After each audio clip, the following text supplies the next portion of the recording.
CARACASWASHINGTON Reuters. A defiant Venezuelan President Nicolas Maduro mocked the sanctions Washington slapped on him Monday after Sunday's election of a new legislative superbody that prompted the White House to call him a dictator for seizing absolute power.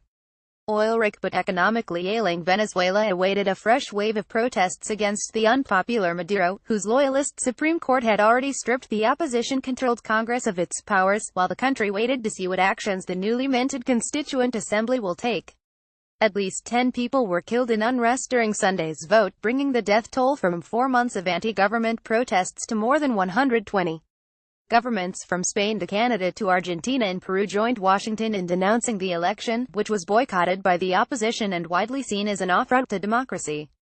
Maduro, hit earlier on Monday by sanctions aimed directly at him, chided U.S. President Donald Trump for winning the presidency by way of the Electoral College after losing the popular vote in the November election.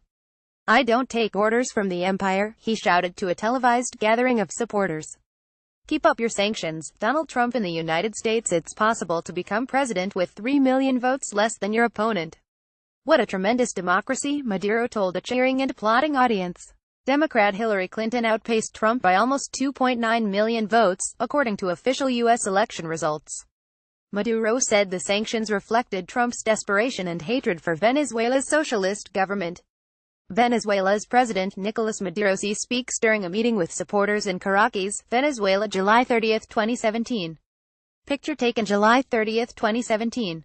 Miraflores Palace handout via Reuters. Under the sanctions, all of Maduro's assets subject to U.S. jurisdiction were frozen, and Americans are barred from doing business with him, the U.S. Treasury Department's Office of Foreign Assets Control said in a statement. Maduro is not just a bad leader. He is now a dictator, White House National Security Advisor H.R. McMaster told a news briefing. Recent actions culminating in yesterday's seizure of absolute power through the sham election of the National Constituent Assembly represent a very serious blow to democracy in our hemisphere. Maduro, like his predecessor and mentor, the late Hugo Chavez, regularly laughs off criticism from Washington. But the United States is Venezuela's #1 crude importer, and any sanctions aimed at Venezuela's vital energy sector could heap more damage onto an economy already suffering from a deep recession and the world's highest inflation rate.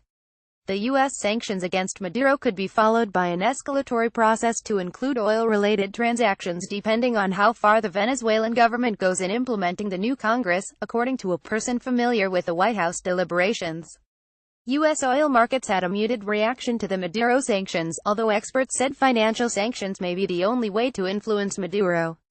Venezuelan dollar bonds were slightly lower on Monday. The Maduro government's claim that 8 million people voted on Sunday has meanwhile spurred accusations of fraud and raised the specter of more violence.